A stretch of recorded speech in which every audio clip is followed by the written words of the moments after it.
Good morning, Austin, and welcome to the Atheist Experience. Monty Python's always a good way to start the day there. This is coming to you live August 12th, right? By my calculations, yeah. Yes, just making sure I had the right day. That is our telephone number. We'll be taking your calls live on the air. Let me reintroduce myself. I'm sorry. This is Ray Blevins, my co-host Jeff D., and this week's guest, Don Rhoades. I would like to start off with announcements of Atheist Community of Austin. We meet every Sunday down at the Hot Jumble Bakery, which is down West 5th and Lavaca. And today is a board meeting. So we'd like to remind all the board members to please come on down. We'll have the board meeting a few minutes after the general meeting breaks up. And we got several things we need to take care of today, so we'd definitely like to see all the board members there. That's all the announcements I can think of for Atheist Community of Austin. What I'm thinking is we'll go ahead and go to the news. Okay. And then we'll come back and we'll do a little bit review of our guest speaker, Stephen Weinberg, who did such a great job and had such great turnout. We definitely want to do some reviews on that. Yeah, that was excellent. I enjoyed his talk last week a lot. The rapture came and all I got was this crummy t-shirt. 4 separate groups predicted that the rapture would happen yesterday, September 11, 1999.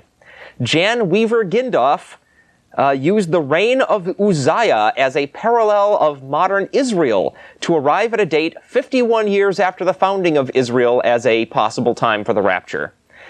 Rosh Hashanah, which equates to sundown, September 11, 1999, will be the year 6001, according to scholar Michael Rood.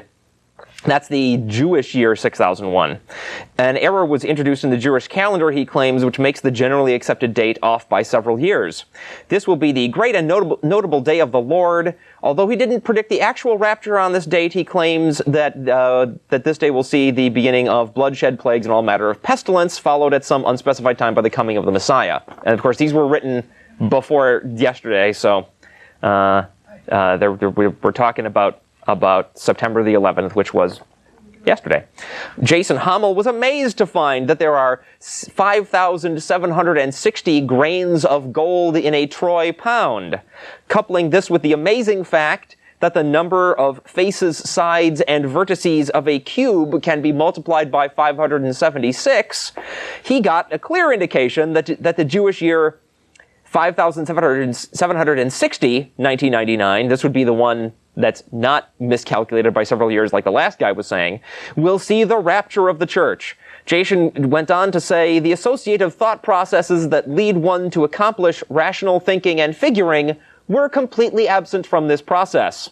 A truer word was never spoken.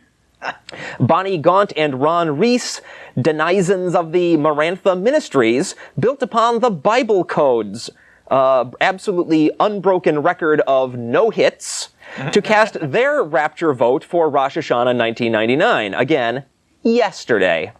Some were also predicting that the rapture would happen on September 9, 1999. That's 9/9/99. Maybe at 9:09 a.m. or 9:09 p.m. But that didn't happen either. The next scheduled rapture that we know of is slated for September 23, according to one Nostradamus worshiper. There's also a standing prediction of the arrival of the King of Terror Comet Lee, also inspired by Nostradamus's insipid ramblings, at some unspecified time during this month. Rescheduled from early predictions that had it arriving in July. We'll keep you posted and let you know the minute anything actually happens. Yes, Ray? May I put an invitation out there to our viewers that anyone that would like to make their own prediction on the rapture, and we'll have it here recorded for history. We'd love to hear your prediction. Yeah, but... Now. Go ahead, Arlo. Now. Oh, now. You're wrong. Nope, wrong. Southern Baptists attack Jews during high holidays. Fort Worth, Southern Baptists are asking members to pray that Jews will convert to Christianity this month during Rosh Hashanah, again yesterday, the Jewish New Year, and Yom Kippur, the Jewish Day of Atonement. Rosh Hashanah was yesterday, and Yom Kippur is September 20th, with both celebrations beginning at sundown the day before. A prayer guide published and distributed by the Southern Baptist International Mission Board in Richmond, Virginia, explained that Jewish high holy days explains the Jewish High Holy Days, gives sketches of Jewish people in different parts of the world, and offers suggestions on how to pray for Jewish people. The guide urges Baptists to, quote, pray for Jewish individuals that you know by name. Some Jewish leaders described the action as arrogant and offensive. Baptists have a right to believe what they believe, said Mark Briskman, Southwest Regional Director for the Anti-Defamation League of B'nai B'rith, but we find this offensive. It shows an element of arrogance because they are specifically targeting Jews during their holy season. Kansas's colleges troubled as state schools are allowed to stop teaching evolution. With Kansas public schools now permitted to wipe the theory of evolution out of their science curricula, higher education leaders in the state said they planned to educate the public about what they see as the dangers of the policy, rather than changing their training programs for prospective science teachers.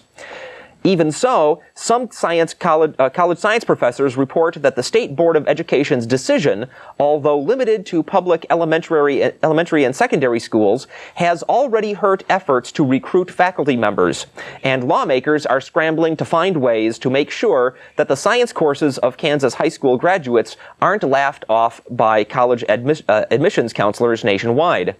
Saying they are embarrassed by the evolution vote, Governor Bill Graves, a Republican, and many legislators want to put even more pressure on local school districts. State Representative David Adkins, also a Republican, said last month he plans to introduce legislation that would require high school students to study evolution in order to be admitted to the state's public universities. It's one way we can maintain the academic viability of Kansas students, Mr. Adkins said of the proposal, which Governor Graves said he would support if it passes the legislature. It's inexcusable that the board, in its actions, undermined the future of Kansas students. Some faculty members said the board's ruling also undermined their ability to attract top-notch professors to the state. Gary W. Conrad, a distinguished biology professor at Kansas State, said that he had received dozens of responses to more than 200 letters he sent out at the beginning of August seeking nominations for 2 science positions. But after the board's ruling, he received only one response, a letter from Maxine F. Singer, president of the Carnegie Institution in Washington. In the letter, Ms. Singer wrote that she would not recommend that anyone accept a biology position in Kansas. Quote, the students who come to Kansas State University will not have had the appropriate preparation in biology in high school to undertake serious study, she wrote. Moreover, anyone taking a job as a professor at the university will likely have problems of various kinds that stem from the general attitude in the state.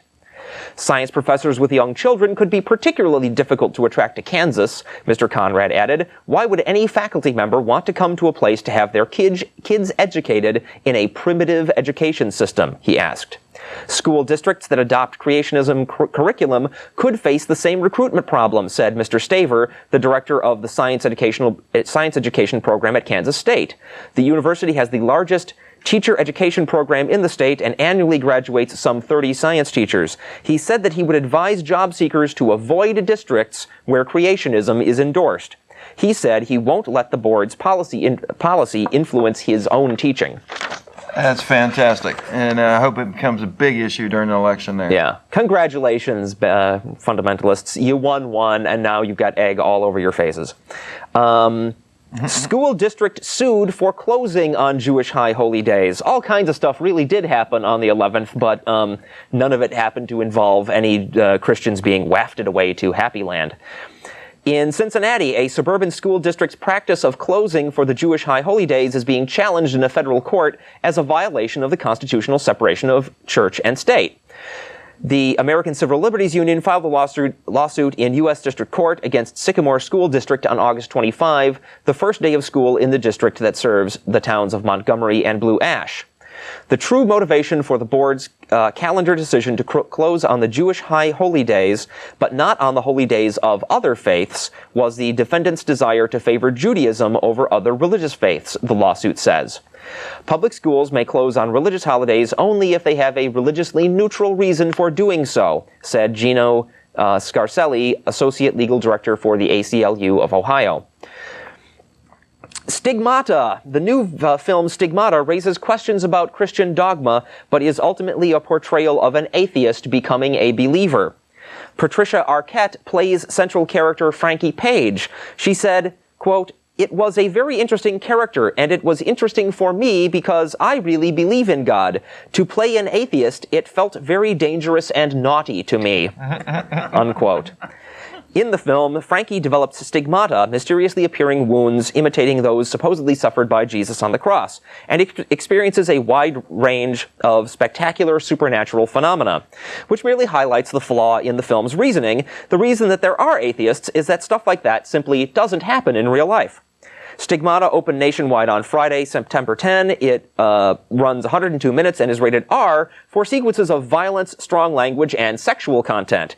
Yet another indication of the lengths to which theists will go to try to sucker in atheists.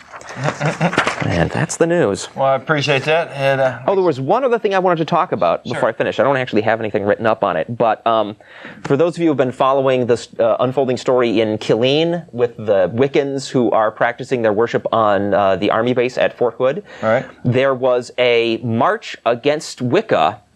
Actually, I think it was called the March Against Wickedness, is how it was portrayed, by a local fundamentalist minister, his family, and a smattering of his followers. That word of that impending march got out, and what happened was when that gang of protesters arrived at the bookstores that they were going to picket, bookstores that sell Wiccan books to Wiccans, they ran into a crowd of Wiccans and atheists and other Christians who were counter-protesting them. And some people from our own group were there, and there was discussion of this over email. So that apparently went off real well. Well, fantastic. Remind everyone, this is... I think I said August earlier, didn't I? It's September 12th. If you said August and I agreed with you, then I was also wrong. I just realized that. I did it's September. I do think I said October. Those Jewish people watching the show will realize this because they'll know that I was full of it when I said yesterday was Rosh Hashanah if it was August. Yes. Today is September 12th, and we will be taking phone calls live on the air. We'll be talking about the rapture. If anybody wants to make predictions about the rapture or have their viewpoints on that, we'd like to hear. You were telling you did bring in some news of the weird. Did you like to share with us? I sure did. And before I get to that, I'd just like to mention that that opening tune, that clever, funny tune, is the finale of Life of Brian, the Monty Python film, which may be the best film ever made. If you're an atheist, it's real interesting. You watch it with another atheist. This from last week's News of the Weird. Debtors Norman and Melissa Cameron said in court documents that God told them they didn't have to pay their mortgage. That's from Hartford, Connecticut in August. Dean William Trammell, 22, charged with assaulting a flight attendant. We're just getting word here that we can't hear you. Mike's with him. We can't pick him up. Change mics or something. Hang on. Find which one you're on. He's on 5. We could hear you just barely, though, through everybody else's mic. There you go. Okay. Try again. Alrighty. Dean William Trammell, 22, charged with assaulting a flight attendant, said God told him he didn't have to remain seated during the landing. That's from Baltimore in January. And Priscilla Lee Jansma, 44, arrested for killing her husband, told police, Jesus told me it was okay to do it. And that was from Aurora, Colorado. We also had a spirited letter in the American Statesman last week about religious theology. What's so bad about the good book, Life and Arts, August 31? Perhaps the good book is not so good.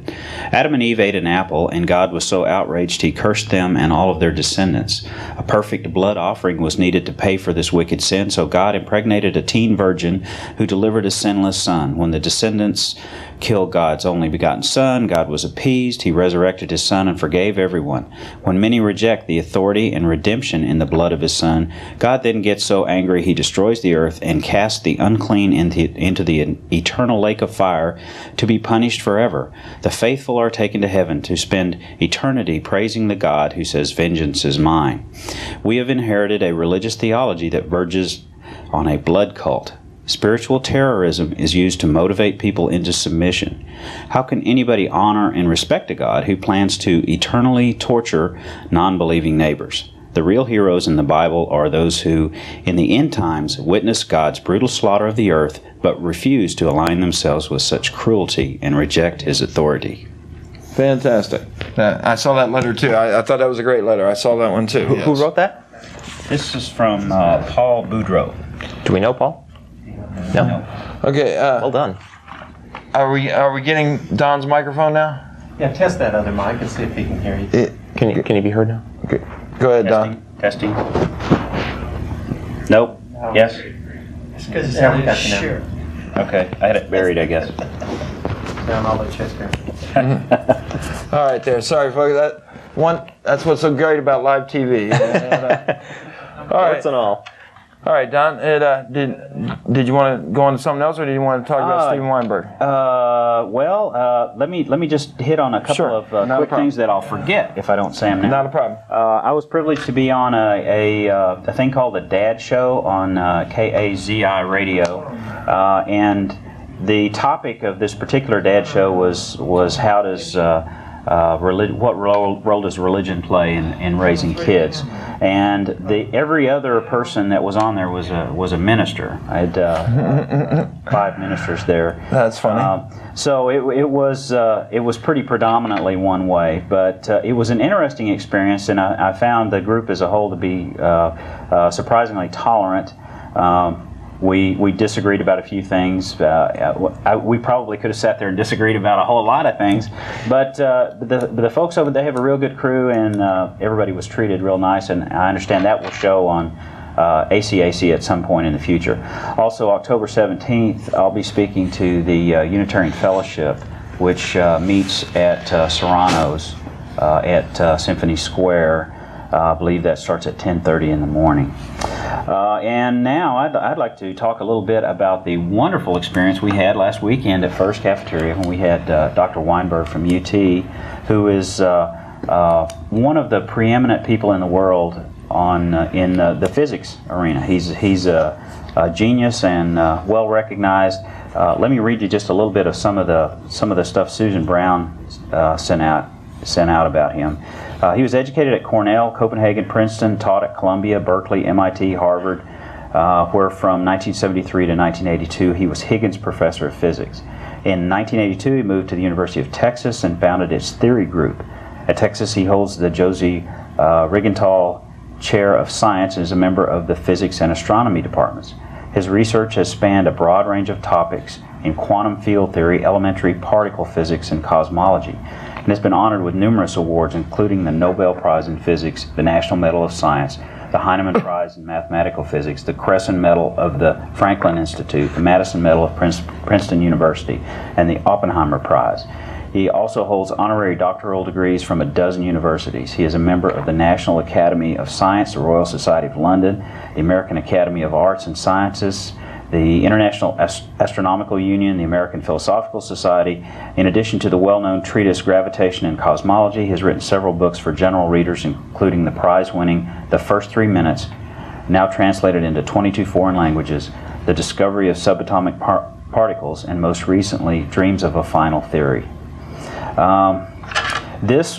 Having a person of this kind of stature come speak to our group was really neat, and he said some, I thought, real thought-provoking things. Yes.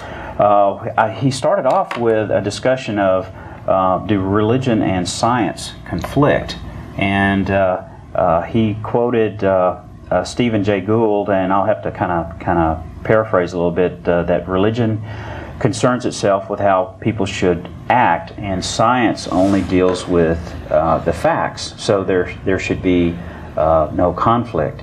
And Dr. Weinberg said that he agreed with the final part of that, but not with the first, and emphatically stated that religion and science do in fact conflict, and conflict wherever religion makes claims of facts.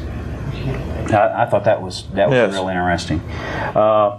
Also, and this was very good. He did a discussion of what has been the effect of religion, and he pointed out that throughout history, bad people have typically done bad things, and good people have done good things.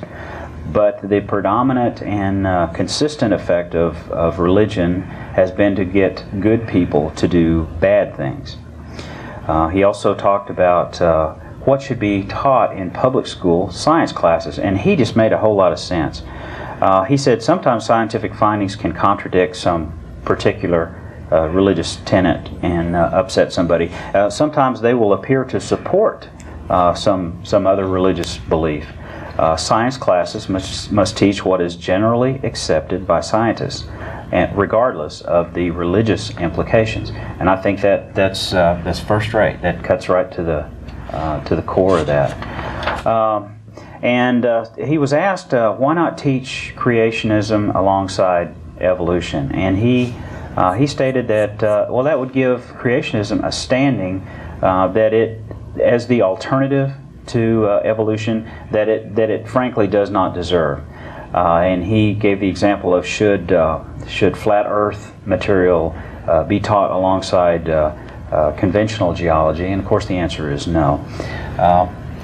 Did y'all have a good time last Sunday? Yes, and I want to apologize to all the people. That was the biggest turnout we've ever had for our speaker series, and I understand we had people that came late and was unable to get in, so we definitely want to apologize to those and invite you back next month. And I'm trying to think what the first Sunday, the exact date of the first Sunday in October is. But 3rd. Is it? I bet it's the 3rd. Okay, but the first Sunday in October, we'll be back at first. Right. And I'm embarrassed. We have John Coons. Thank you. And he will also be on the show that day. And John Coons is a member of our group. He's a science teacher here in Austin, and he does some great demonstrations and very entertaining when it comes to science. That's what's so good about it. He can explain really complicated ideas to the lay people and make it very understandable. Good. Yes, and just Stephen Weinberg did. Guy. Yeah, and Stephen Weinberg was real good at that too.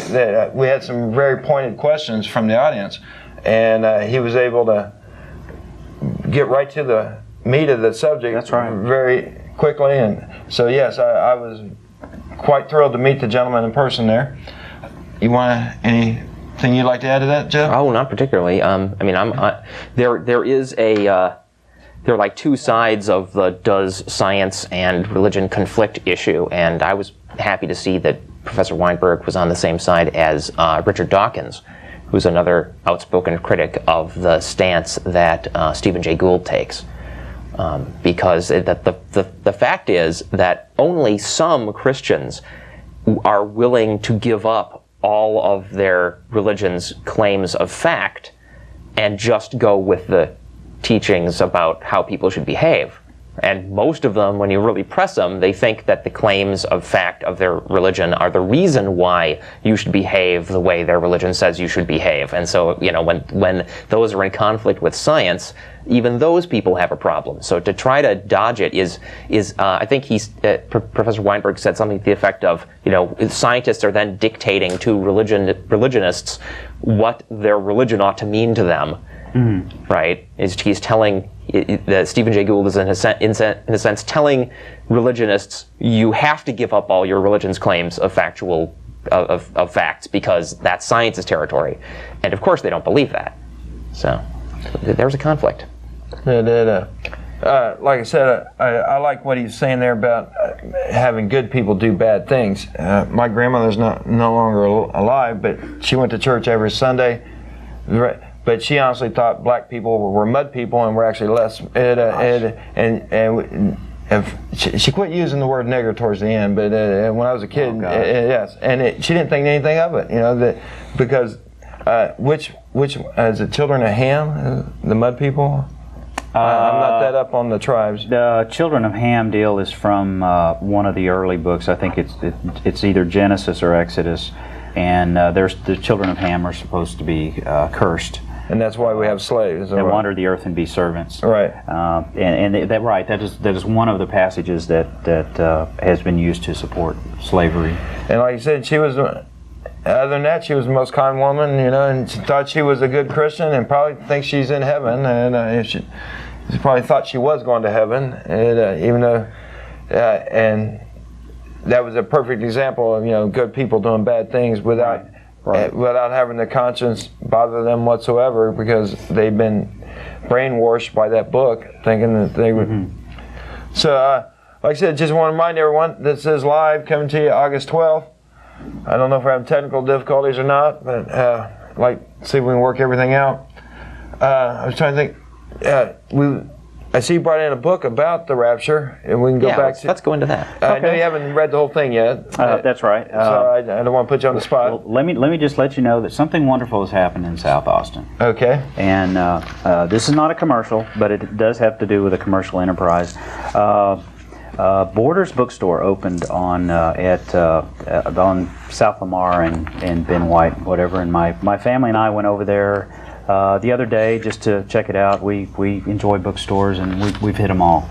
And I was very pleased to find that they have the way they divide their subjects. They have a number of religious topics, and then they have a comparative religion section, and it was very interesting. I saw a lot of titles that I had already read. The George Smith book was there.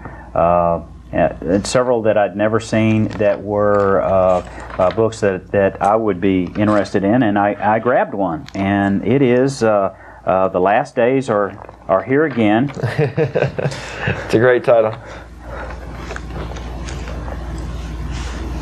A History of the End Times. And the author in this goes back to the beginnings of early Christianity and does a kind of a survey of different beliefs and predictions about apocalypse or how the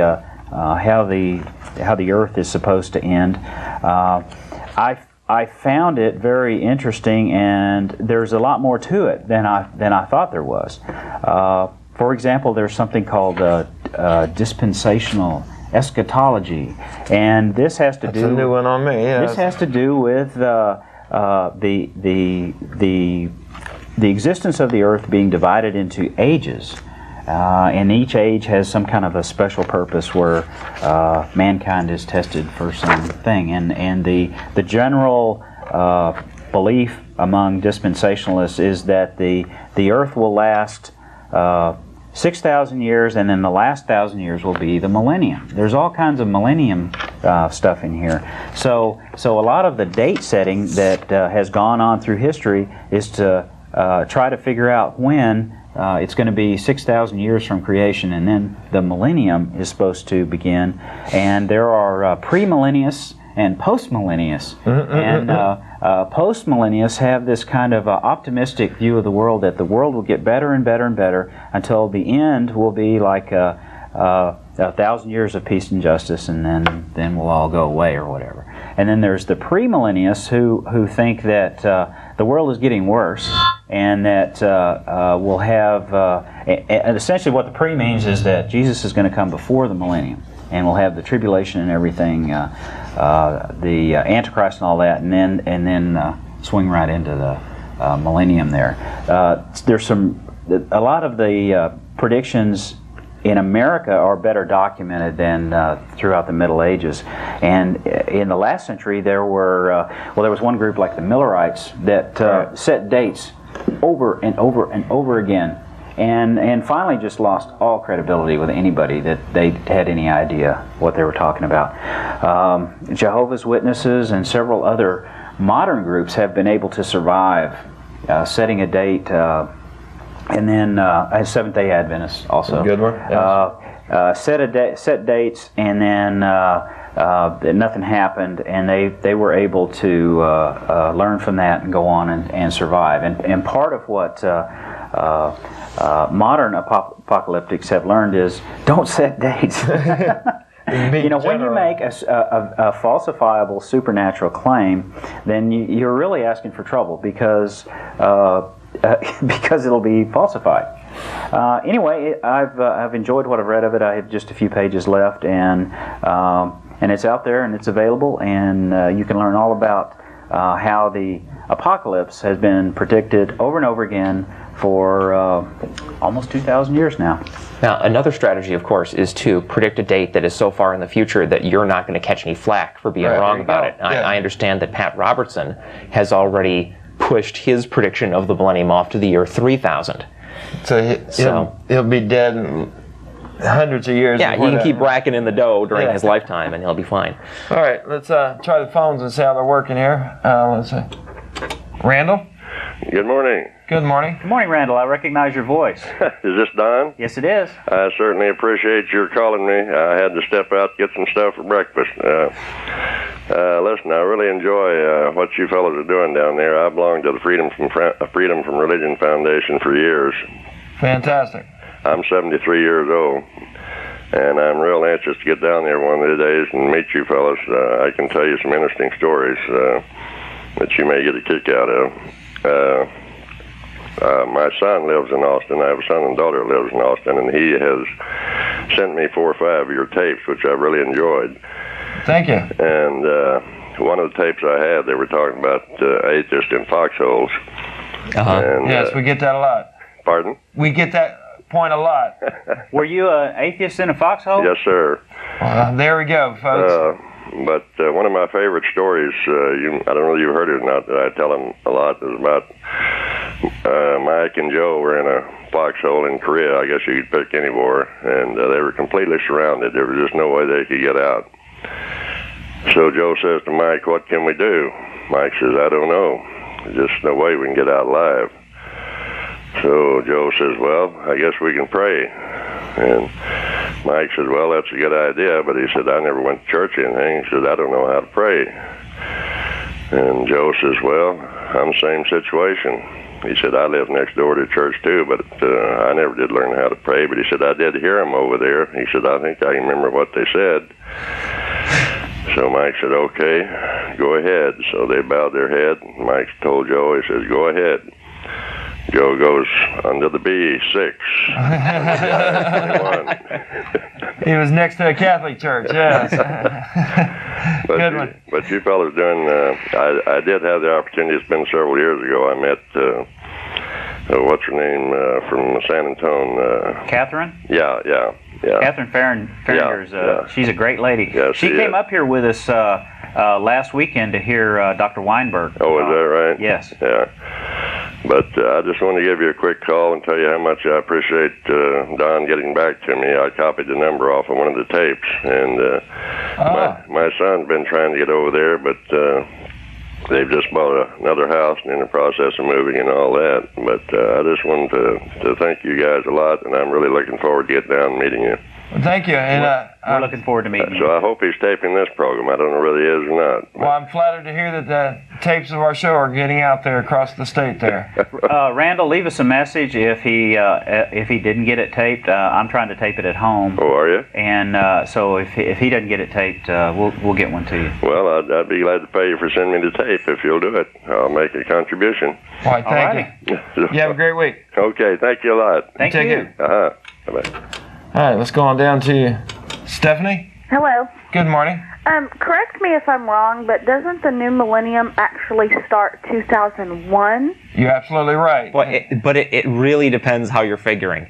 Right. You know, I mean, the technically the you know, you count from 1 to 10, and the teens don't start till 11, right? Mm-hmm. I mean, so if you're going by that, yeah, 2001 is the millennium. And people ought to know that, but they don't. I mean, everybody looks at the 3 zeros and they go, "Woo!" Yeah. But then if you think that our calendar is supposed to be based on the birth of Christ, then you got all kinds of problems. Because I mean, for one thing, we know that King Herod, who is supposed to have been a contemporary of Jesus's, died in what we call the year 4 BC. Mm-hmm. So by that reckoning, the millennium was 4 years ago. And I was just talking with some of the guys, and apparently there's reason to expect that maybe if there was an historical Jesus, the calendar is off by as much as 7 years. So. Oh, well, I'm an atheist, and I just thought, well, if the world does end, it's not going to be for another year, so. Yeah, we're counting centuries, and so the 21st century will not start until, and it's 2001. Yeah. I'm trying to break everybody in the habit of the 2000.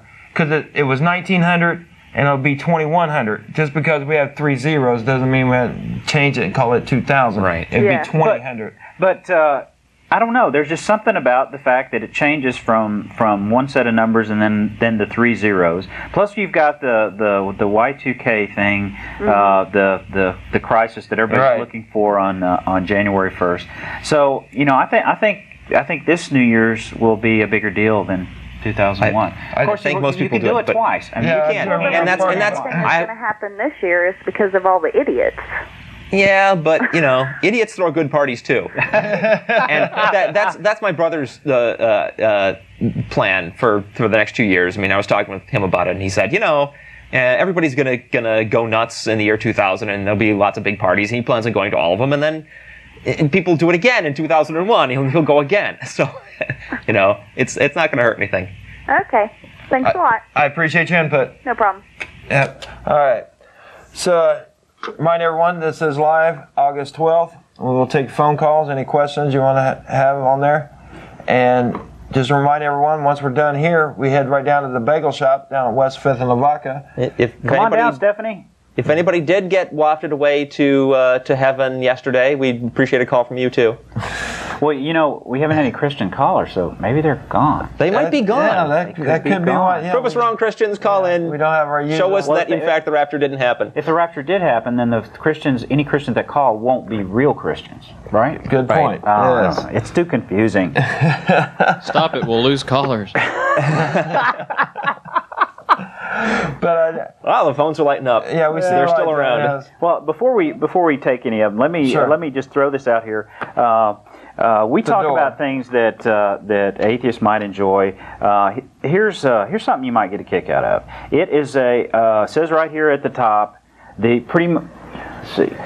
world's pretty much only religious satire magazine, and on here they've got on the cover is this is Attack of the Evangelical Horror Movies, and it's okay. It's got funny stuff, interviews and jokes, Christian fortune cookies, all kinds of things. This is not an atheist publication, by the way. This is put out by a group in Dallas that is Christian, but they poke fun. They poke fun at everybody. And it's called The Door. It's not hard to find if you're a fan of religious humor. It's a great. You brought in a couple copies. You're the one who turned me on to that magazine. Yes, and I was real impressed with it. Yes.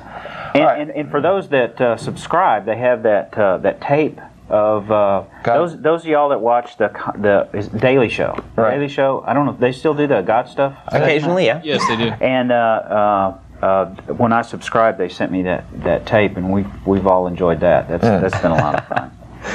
All right, let's try the phones again here. Let's see. Ron? Hello, how are you? Hi, Ron.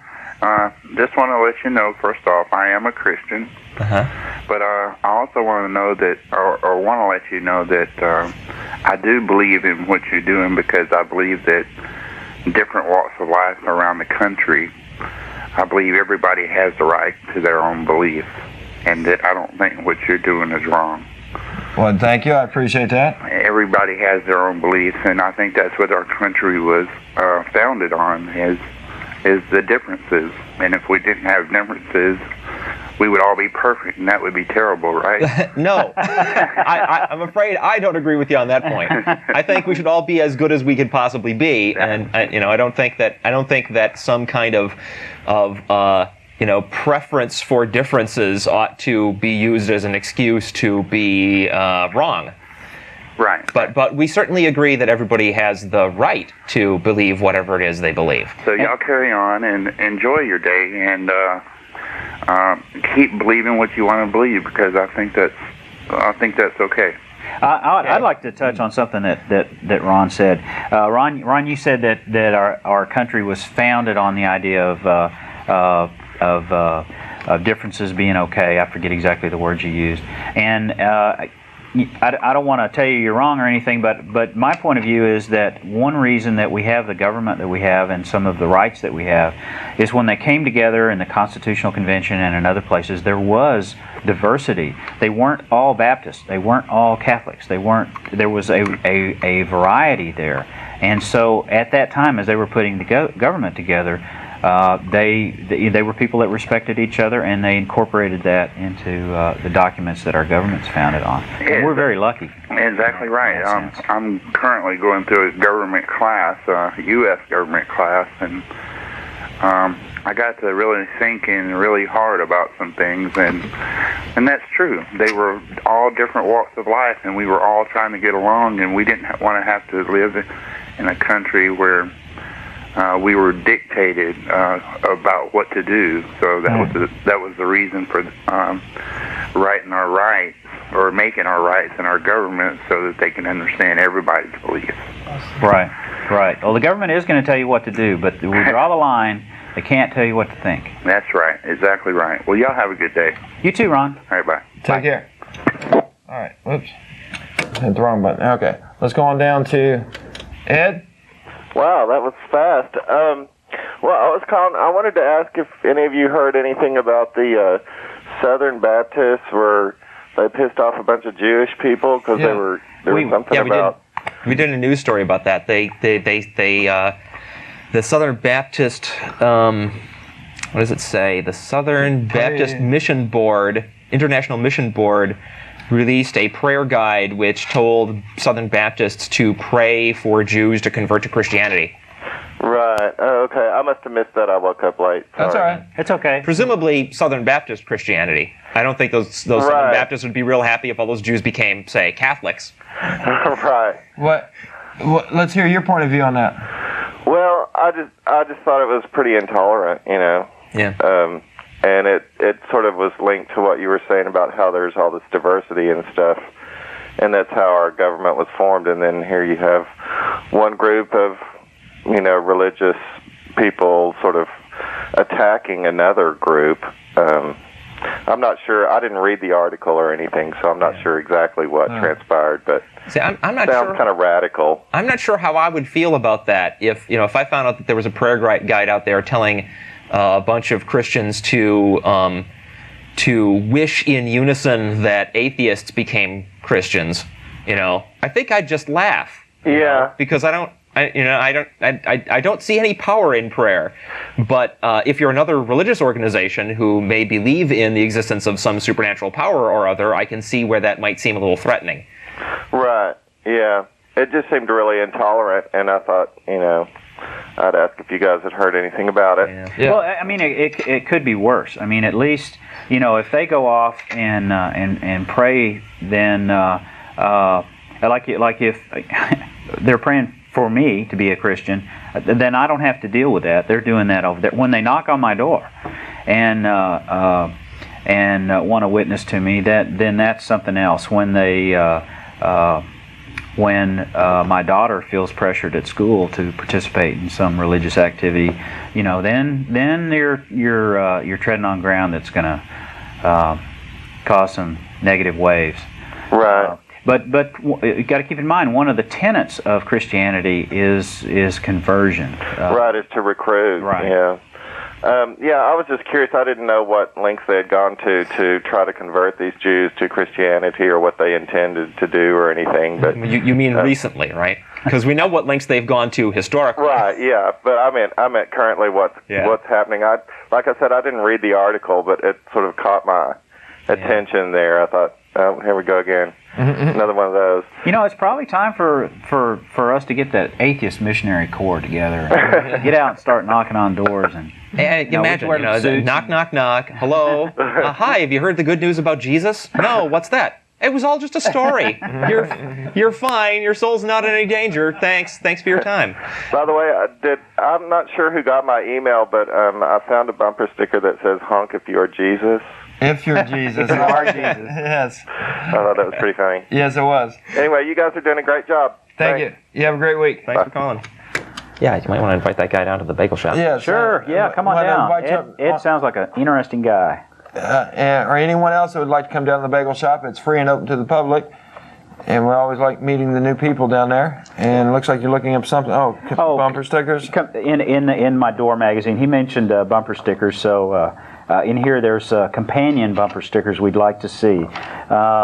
The bumper sticker is "My boss is a Jewish carpenter," and the companion is "And I'm his fat-ass lazy employee." And here's one, the "No Jesus, No Peace, No Jesus, No Peace" one. And the companion is "No Jesus, No Money, Be a Televangelist." And angels are watching over me. Except when I play with myself. I like this one. Real men love Jesus. And hookers, just ask Eugene Robinson. Those are some great ones, yes. It's funny. I was trying to think, there was other news going on this week, and I had it on my mind there right before we started the bumper stickers there, and I forgot it already. I'll get back to you. I jarred it later. Yes, that's quite all right. We were talking about it beforehand. All the presidential candidates are backing vouchers in one form or another. Not vouchers. Well, they may be, but as I understand it, every single major presidential candidate, Republican and Democrat, has come out in favor of the idea of enlisting faith-based organizations to administer government social programs. Okay, that means like hiring churches to hand you your benefit check or something. I don't know exactly what this would entail, except that it would give all those organizations yet another opportunity to seem important and vital in everybody's life, and that's just dangerous. I'd also seen where quite a few of the candidates are backing some form of school vouchers. They may well be. Almost certainly all the Republicans are. Yeah, they all have fine-tuned it one way or another, but basically they're all in there on that one. I see we have Joe online. Let's see if it... Joe? Hi, guys. How are you today? Hi, Joe. Good. I kind of agree with Ron. You know, it's good to have both sides, and it's, for years, there's been like an ongoing war, it seems, that organizations like yours, which are good, they seem to be picking out psychics or fakers of religion, and it seems like then they're being used to imply that all religious believers are quacks, in a sense of the word. And I would like to imply religion kind of as an example. When you have a sickness like a flu virus or something within you, your friends around you might say, well, he's crazy, I can't see this virus, but within you, you kind of feel it yourself, and that's kind of what the basis of religion is. It's kind of with the faith. Except that with a virus, you can take a microscope and look at it. There is evidence. I mean, it is a real thing. Yeah, there's way more to it than just a feeling. Yeah. You can take the temperature, and there's all kinds of mind. Our floor manager was talking about a mind virus, and he passed some little jokes to us. Sorry about that. But yeah, there's several ways. Like I say, the microscope, the symptoms that your body's going through.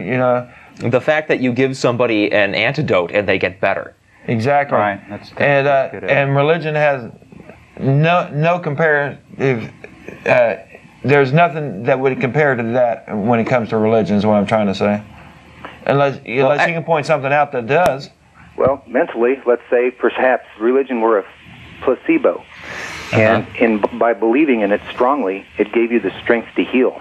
As where without that placebo, you have nothing to believe in. I think you misunderstand what placebos really are. Okay, you can't cure somebody of a serious illness with a placebo. The best you can do is you can ease their worry about it, but they still got the disease. What would drive you to go on in a situation of death where you want to fight? Where would you get your strength from if you don't have something to believe in? My own personal experience is I enjoy life so much that I'm going to fight it to the very end.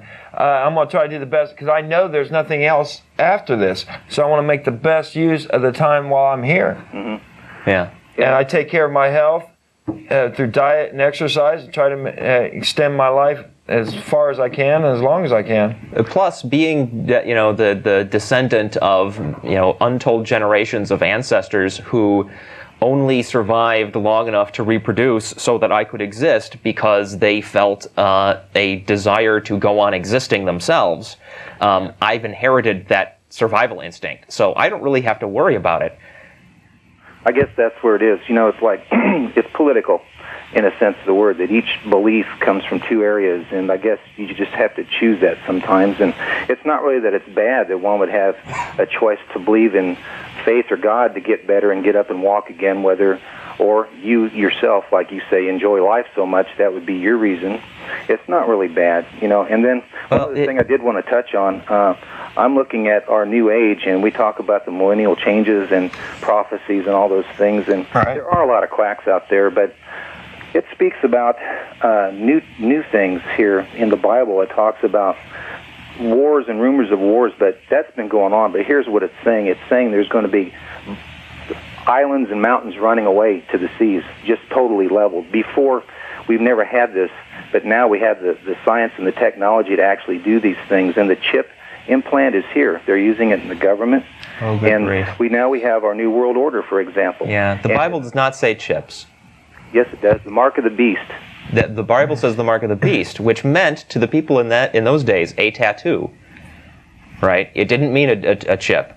If they had meant some kind of high-tech implant, they'd have said something that indicated that, and they didn't. It says no man can buy or sell anything without. Yeah, and they could have, and in those days, people could be marked, and you couldn't buy or sell something unless you could display that mark. And that was. They didn't require any high technology for tattoos to suit that purpose in those days. And part two of that is in the cashless society today, without credit cards and charge accounts. Yeah. You're seeing it move that way, and with the actual chip and technology embedded now that they're using it, even in dogs, you can scan your dog with this chip. and to me, that's an appealing thing. To be able to, don't you see technology moving toward that system, though? Can I go back just a second to something you said earlier? Yeah. You said that you didn't see any harm in people believing in God and Jesus as long as it.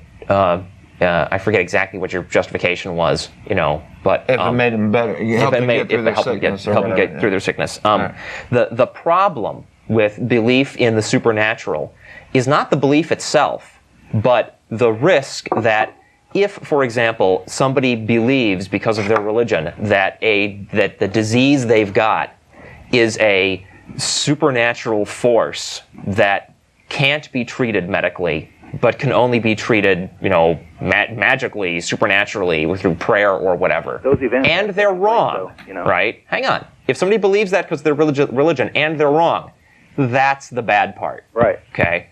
If they allow their religion to blind them to the facts, and when you come at us with, well, it says mark of the beast in the Bible, therefore chip implants are proof that the Bible is accurate or that the world is going in the direction that the Bible said, I think you're doing that. I think you're crossing that line because you're taking two completely different things and saying that they're the same because your religion says so. And then I had a couple, and calling out the mark of the beast, if from what I understand, once that's in there, you can't even see it.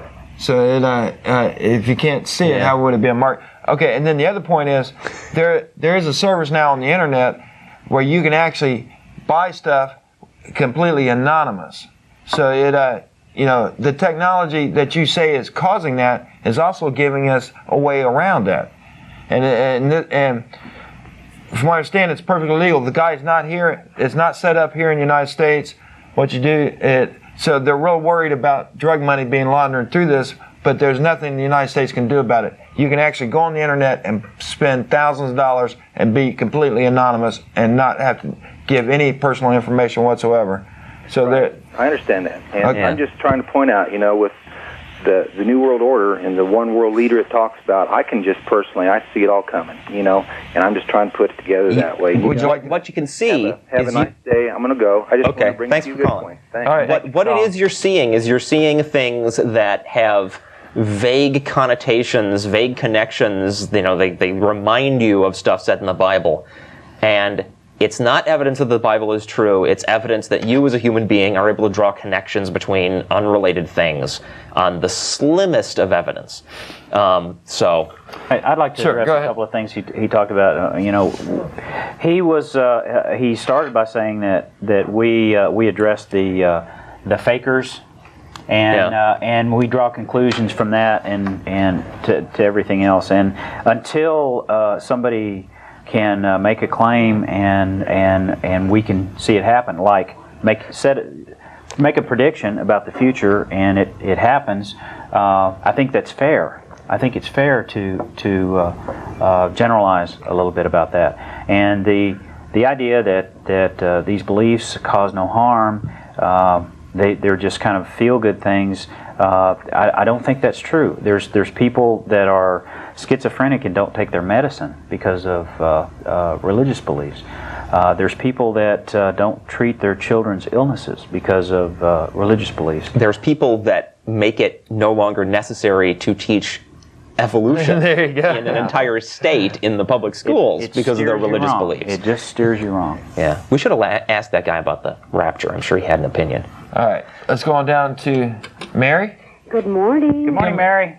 I watched The Road to Rapture on 36. And Yeah, Did anybody else see that? I saw it. No. Yeah, What's that was it started out well. It started out it was this thing on TV talking about the history of like failed rapture predictions. Right. That was fine, but the wrap up was like, nobody knows when the rapture will really occur, but it brings a message of hope. Oh, well, I didn't. I blew off that part. I did too, but I didn't fail to notice it. I got what I wanted out of it and threw the rest of it away. What I got out of it was that it's no big deal. They've been doing this for so long that we don't have to waste any energy on this.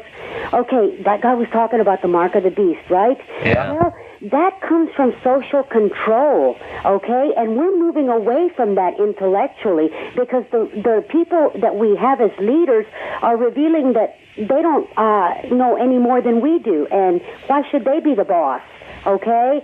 Like, they're not the boss of me in any way. Mm-hmm. But I want to go on to something even more interesting, and that's viral evolution, okay? Well, that's interesting to me.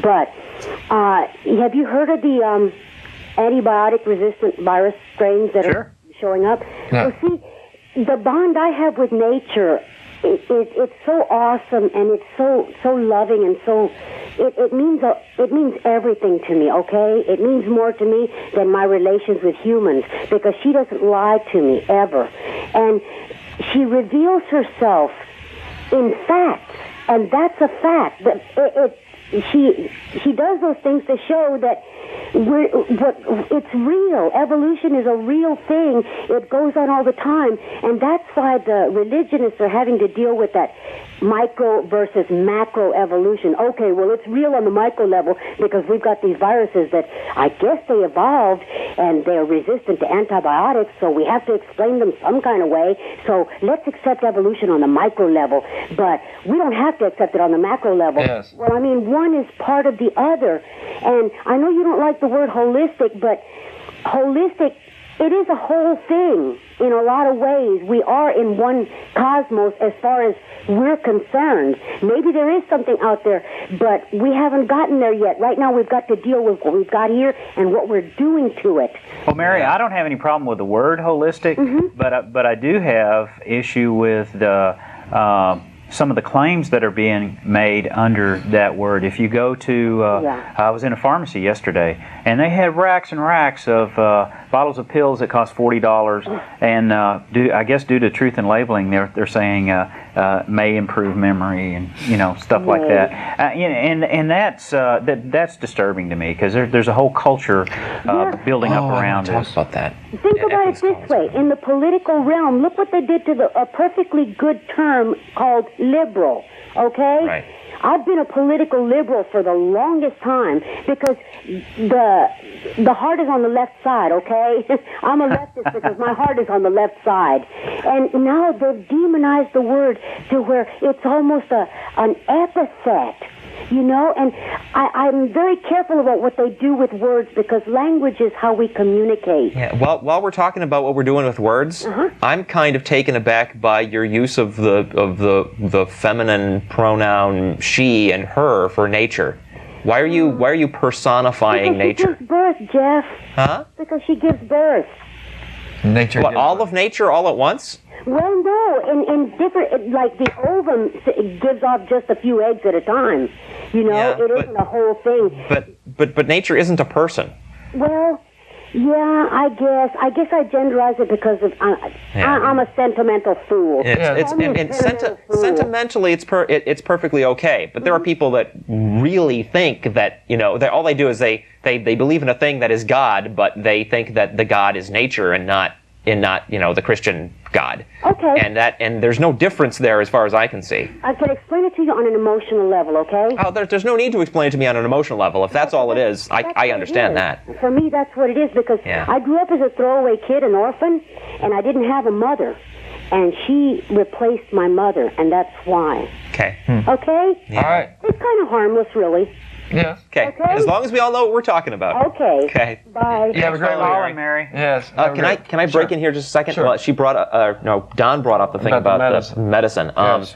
I don't know if any of you have caught these ads for what's it called? onhealth.net. It's a website. I'm not sure I've got the name right, but they've done a series of ads poking fun at some of these new age medical beliefs. Like there's this sweaty guy who gets up in the middle of the night and goes to his refrigerator, and he takes like these refrigerator magnets and holds them up to his head, Right. and it cuts to a screen that says, "What's the deal with magnets?"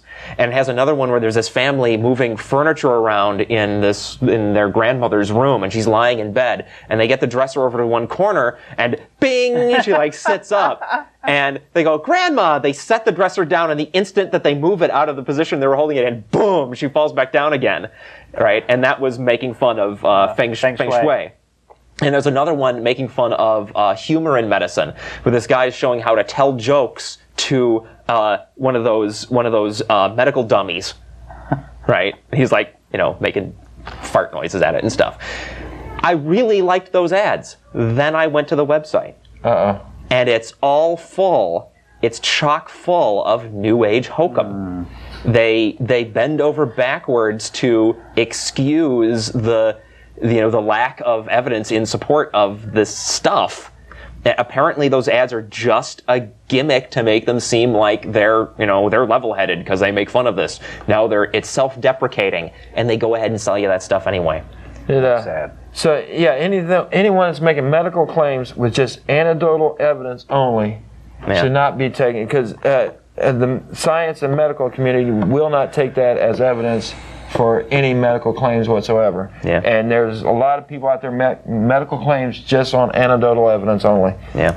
All right, let's go on down to Sue. Yeah, hi. I'm enjoying your show. I just had a question for you guys. Sure. Are either of you married? I'm married. I'm married. Divorced. Now, how did you guys get married? Obviously, you didn't do it in front of God and church. No. I was married in a hotel in Houston. We had a banquet room there, and the man that married us was a minister, but he was a Unitarian minister, which doesn't really count. So we had a secular service, and it was very nice. My wife and I were married in front of a justice of the peace, with just like us and a few of our close friends and the guy in this courtroom, and we were married across this table that had little toy cars on it and like strips of tape down marking out roads, because they used this courtroom to do like traffic accident stuff. That was really amusing. But then we repeated the ceremony several months later in a Methodist church to please our families, who are both very religious. And I had a good old time. I didn't have to deal with the religiosity of it at all. I just tolerated it. But the big impression that I got out of that is, to get married in that church, it is required that you go in for these counseling sessions with the minister beforehand. And the minister is like sitting us down and gravely telling us, here is the importance of the relationship that you're entering into and the responsibilities that you have to each other and stuff. And we like picked it up from there and started telling him exactly what we understood our this relationship to be that we were forming with each other. And he sat there stunned, and then he said, "Wow, I have never met people as prepared for a life of marriage as you two." And it struck me, here's a guy whose job it is to, theoretically, to prepare his flock in his church to be responsible people, to understand, commitments and things, right? And be able to live a good life. And he's telling me that, me, an atheist, is like the most prepared person for marriage he's ever met. He's not doing his job. It shocked me. Yeah, anyway, does that answer your question, ma'am? Yes, it sure does. Thanks a lot. Okay, thank you. Thank you, Sue. Bye. Thanks for the call. You have a great week. Let's go on down to Larry. Hi, guys. Hi, Larry. Good morning, Larry. I'm Larry, and I haven't been to church in 27 years. Yeah. All right. We noticed you didn't get raptured yesterday, neither. Oh, no, and I'd like to put in a vote for the day. Is there going to be any prizes? Cool. Yeah, all the stuff left behind by the people that get raptured, you can have it. I'm picking October 9th of the year 2004. Okay. That's October John 9th, Lennon's birthday. I expect We will jot you down. Whose birthday is that? John Lennon. Oh, okay. Okay. Anyway, I'd like to tell y'all a story. Sure. Sure. My best friend in the world died of a heart attack 3 weeks ago, I'm sorry. and then I watched some incredible paramedics come in and revive her, and then some incredible doctors at St. David's Hospital and Seton Hospital have brought her back. That is Fantastic. And if one more person tells me that those doctors didn't do it, that God did it, I may get violent. Let's give credit where credit is due. Absolutely. Yes. Absolutely. So how's she doing now? She's up, she's walking around, she's still got tubes and stuff sticking out of her, but she's going to make it. That's good news. I don't even think God ever came for a visit. Also, I would like to say that Stephen Weinberg was just incredible. Wasn't he, though? And I was as impressed with the intelligence of the questions as I was with the intelligence of the answers. There you go. So we'll see you down at the bagel shop? You betcha. All right. You have a Take it great easy, Larry. All right, bye. Thank you.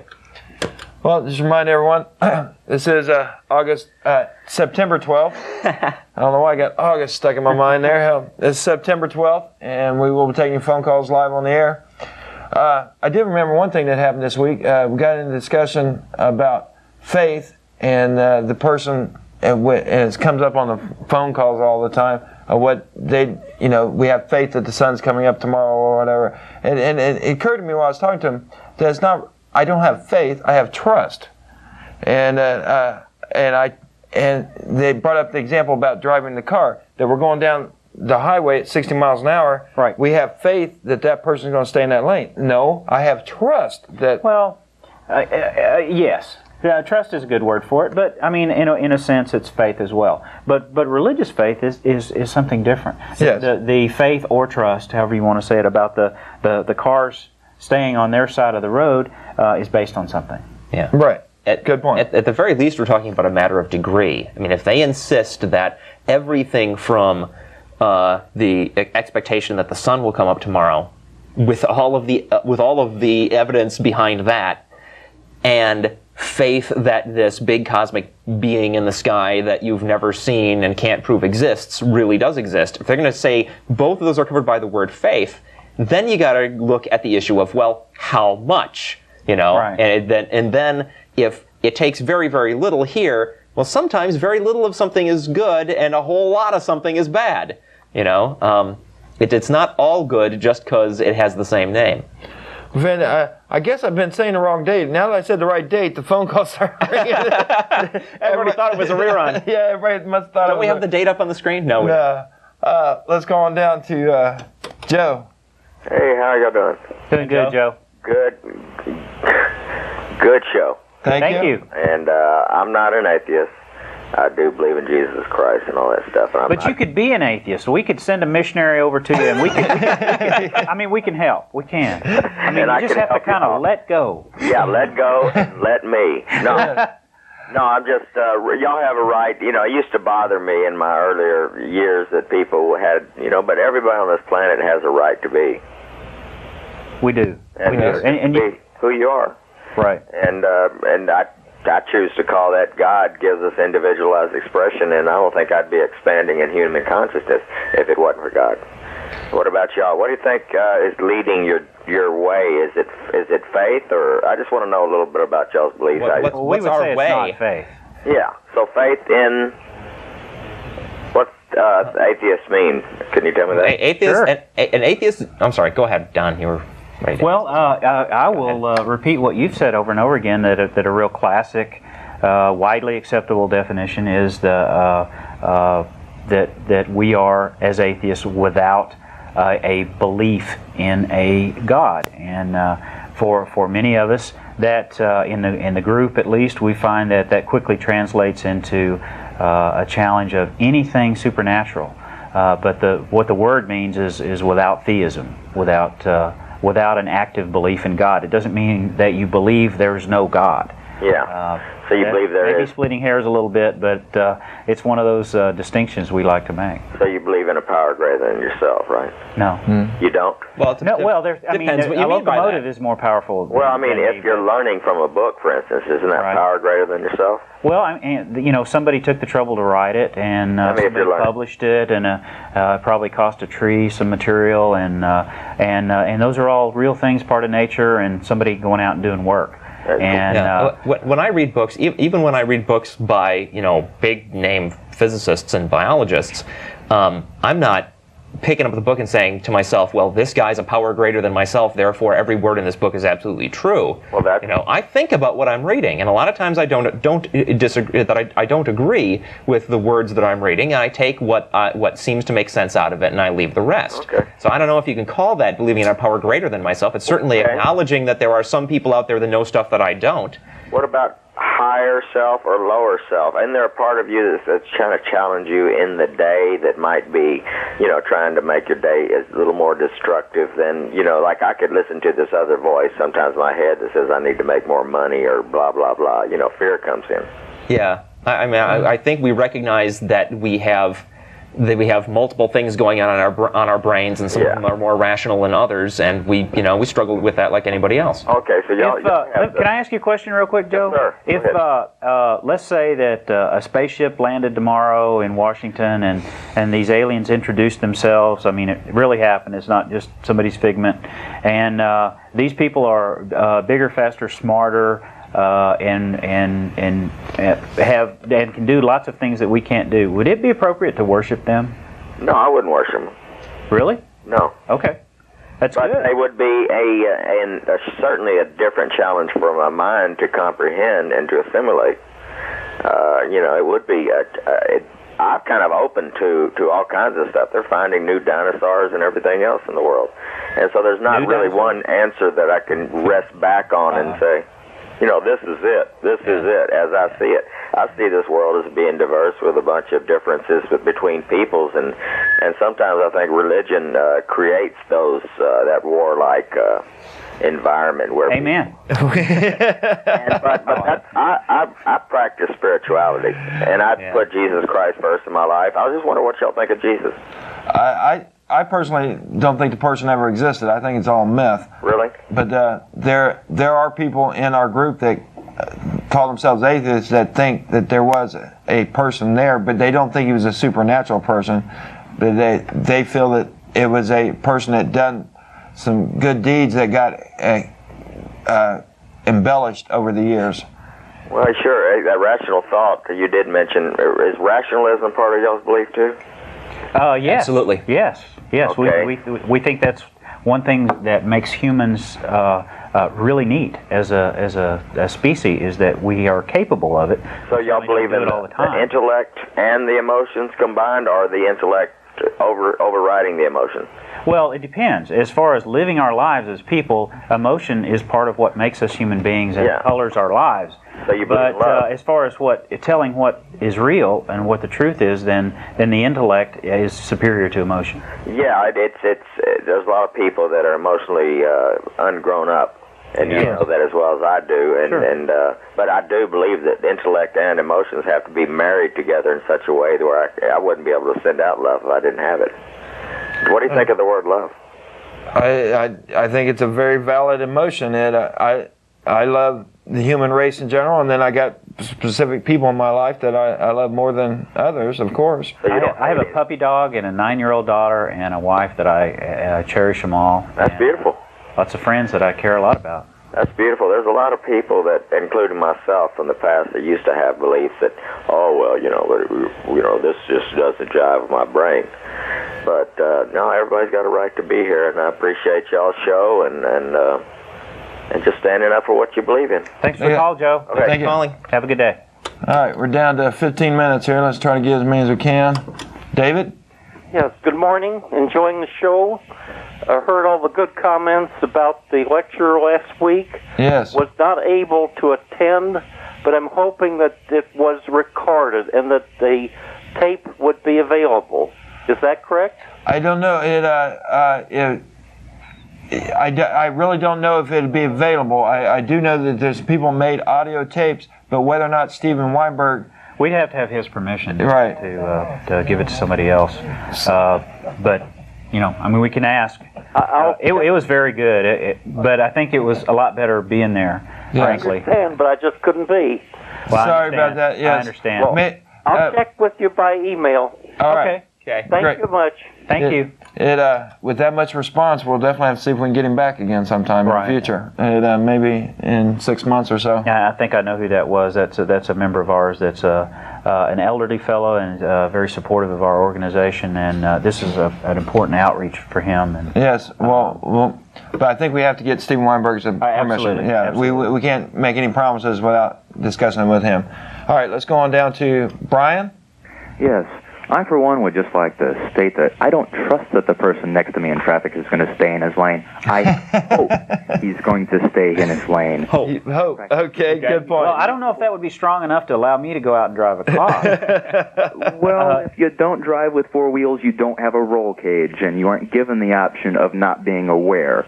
I practice the theory of reasonable expectations that if I am aware, really aware of what's happening around me, I should hope that I should see somebody do something in time enough to react to it and not get caught by it. That's good survival practice. Yeah, Absolutely. But it's the same theory of reasonable expectations that would state that if you go up to somebody and say hello to them, they don't pull a gun and shoot you. Right. Very good point. Theory of reasonable expectations. Right. Good show today, guys. Thank you very much. Appreciate the call. That was great input, yes. All right, let's go on down to Howard. Hi. Yeah, I got a little problem, I guess, with Webster, the guy that wrote the dictionary, and I guess it's the guy that wrote the dictionary, or one of the dictionaries I have. Right. I got a 1988 version, so I might have an old one, but I've heard from people that. Can you speak up just a little bit, Howard? What's that? Can you speak up just a little bit? I'm having Yeah, I trouble think hearing. I have a bad connection. Thank you. But I'll try. Okay. Is that better? Yeah. Okay.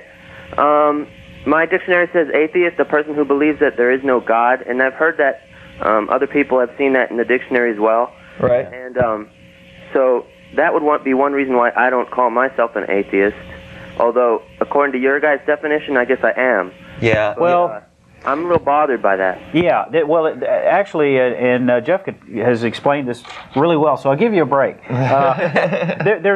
There's essentially a what's been called a strong and a weak atheist. That definition, a person that believes that there is no God, would be an acceptable definition of a strong atheist. Is that pretty much how you see it? And most, or a great many atheists, are not comfortable with that. They classify themselves as weak atheists, or not having the belief, lacking the belief rather than a belief in the lack of a God. Yes. Now I've heard a similar thing using the word explicit and implicit. But yes, there's different. Right. There's like a positive but the and a only thing negative. is, if people look up the word in the dictionary and see the definition atheist, a person who believes that there is no God, and I tell them that I'm an atheist, they're going to get the wrong idea. Well, it depends what dictionary you look in. My understanding is that the Oxford Dictionary has either the definition of atheism that we use, or the one we use is one of several listed in that dictionary. So you can always refer to a source that describes atheism the way that it's easier to defend. You know, I'm personally a strong atheist, but when I argue, I generally argue the weak atheist position because that is easier to defend and already sufficient to justify atheism. Because it's a known fact in logic that you can't prove a negative. So I prefer the definition, no beliefs on or about the supernatural, and leave it up to them to define what their meaning of God is. Okay, actually, I'm going to look up that Oxford. Thanks for mentioning that. All right. Yeah, I guess that's all I have. All right, yeah, great. We have Come on down to the bagel shop. All right, thanks. We'll talk about it. All right. We have a bunch of callers. Let's try to get as many as we can. We just lost Lee. I didn't disconnect her. She did. Okay. Ephraim? Hello? Lost them too. We lost them. Something's happening in the control Well, we got a room, break looks like. here. Yeah. Let me.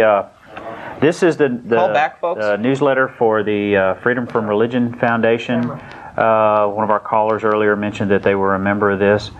The FFRF is having a convention the first weekend in November. It'll be at the St. Anthony Hotel in San Antonio, a very nice 4-star hotel. This is a neat organization.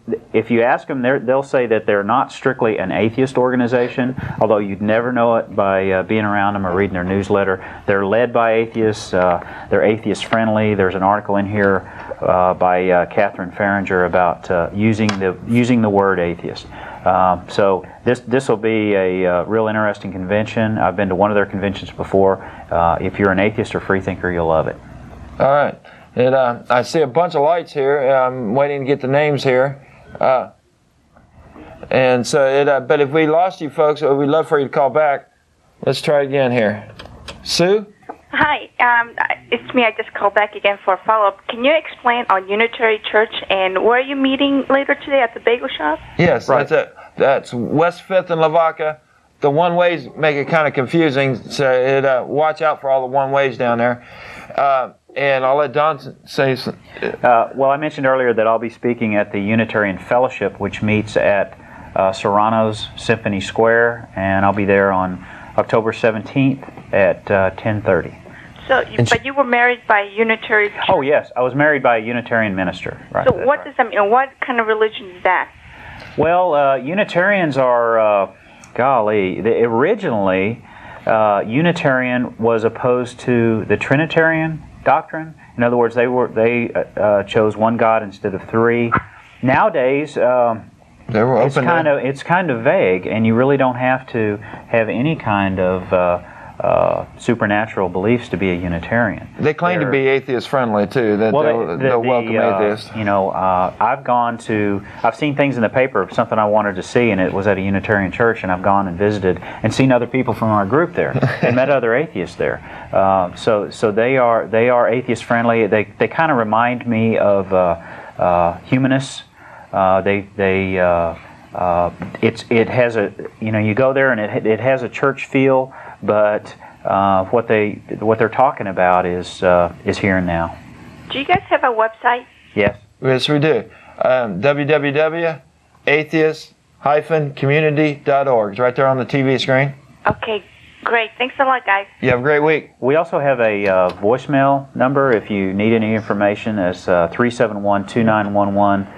Leave us a message and we'll get back to you. Great job, Vic. You're right on top of it. The Reader? Mr. Reader. Mr. Reader. Mr. Reader? Oh, no, I got an OED here, so I was going to read the definition of atheist for you.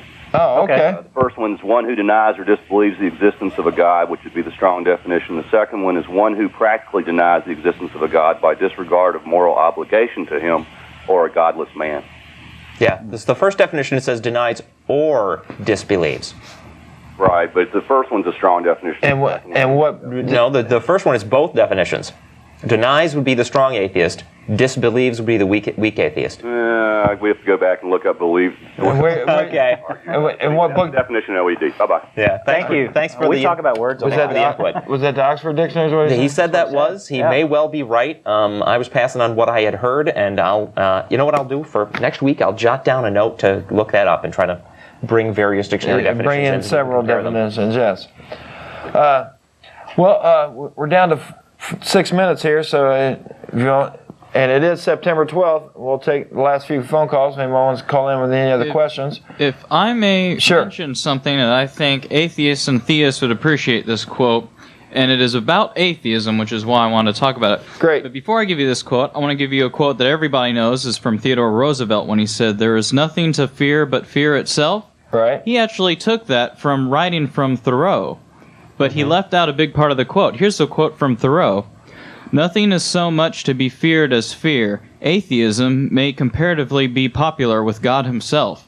And that's a pretty wild connection right there, and I thought that might be amusing. Yes, I didn't know that's where he got that from. That's very interesting. Want to welcome Arlo back. He's been gone for a couple weeks. I appreciate all the work you're doing there in the sound booth. Thanks. And our regular viewers might recognize the voice that he's back. And our sound, we're having music. We actually had a couple weeks there where we had no music. I see the lights are going, so as soon as we get a name here, we'll pass that along, and we'll try to get one more phone caller in. John Coons is going to be our next guest speaker. That's Right. first Sunday in October. Like I say, he's a science teacher here in Austin. Does a wonderful job. He's also our editor for our newsletter. Right. Does a fantastic. And co-chair. And he's also a co-chair. So yes, he's definitely turned into quite an asset to our group. And like I say, I see one more name coming down the line. We'll try to get. Oh. Arvel? Oh, hi. Yes. Good morning, Arvel. How you guys doing? Fantastic. Glad to see you calling the show. Yes. Want to talk for a minute about something that's in the most recent Economist. Sure. It's a 3-paragraph box thing, sort of making fun of Americans, really. They're talking about the reaction to the presidential candidates to the Kansas Board of Education. And all those president candidates are saying great things about not teaching evolution. And I guess the last comment was, excuse me, that they mentioned is from Gary Bauer. It says he rejects the basic tenets of that theory, and so do most Americans. And the last paragraph says he's right. According to Gallup polls, only 10% of Americans say they hold a secular evolutionist view of the world, while 44% believe in strict biblical creationism. And then here's the funny bit. 4 million also believe they've been abducted by aliens. The Economist urges candidates to address this vital question. Should schools teach survival courses for those threatened with aliens? Great question, Arvel. Yes. The interesting thing there is Christians often claim that the reason we ought to believe the Bible is that we have those eyewitness accounts going back to the old days. Right. And somehow I don't have much confidence in even those eyewitness accounts if I believe they really thought they saw what they were seeing. Because we have 4 million people who think they've been abducted by aliens, and I don't put much credibility in that. And I guess you've seen those interviews with people who've seen flying saucers, who've seen aliens, who claim to have been abducted, and if you just listen to them, they sound, normal, convincing, everyday sort of event. And, all right. But I don't believe it. Yeah. I don't either. Michael Shermer's book kind of put a lot of that to rest. Why people believe weird things. Have you read that, Arvel? No. It's very good, and it talks about how many of these claims are made by people who get hypnotized, and they have these what is it called, a reconstructed memory deal, and suddenly, oh well, now I remember, after hypnosis and all this, that I had this abduction that I've always kind of fantasized about. Repressed memories or something. Yeah. We had a caller earlier who was saying that. What we need to do is we need to merge our rational thinking and our emotions, and that is exactly what we need to not do. What we need to do is have our rational thoughts looking at what our emotions are doing all the time, and not letting our emotions tell us what's true, because that's what your reason is for. Emotions are fine. Emotions give us impulses to do various things, which are sometimes good impulses and sometimes not. And we should be using our rational faculties to make that decision. These people that believe all this stuff are taking their emotional impressions and giving them the weight of factual information, and it just doesn't work that way, folks. All right, Arvel, I gotta go. We're running out of time. Okay. We'll see you down at the bagel shop. Thanks for your call. Yeah. Thanks for your call. All right, folks, we're down to 30. We're not going to take any more calls. I see the lights going up there. So if you're calling right now, call back next week. We're here every Sunday, 9 a.m., Channel 16. That was our voicemail. It was flashing up there earlier, 371-2911. We're heading down to the Hot Jumble Bakery once we leave here. It's down West 5th and Lavaca. I love those special effects. We love you, Austin. And I want to thank my crew. They do a fantastic job. They're down here every week behind the cameras. That's Arlo on the sound. Fantastic. That's great.